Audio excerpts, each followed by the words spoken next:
今日同大家分享點樣將呢個1間2嘅單位改裝成2個合規嘅簡樸房。呢2個分間單位原本質素已經唔錯，大過8平方米，有窗，有獨立洗手間，只需要作輕微嘅改動就符合到簡樸房制度要求。工程團隊逐點進行改造，安裝獨立火警偵測器、防煙門，有百葉板嘅洗手間門。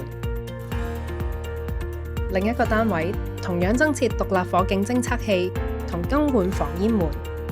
返到共用走廊，要將大門改為防火門，配上乾粉滅火器，並且為每個分間單位安裝獨立水電錶同埋走廊嘅獨立火警偵測器。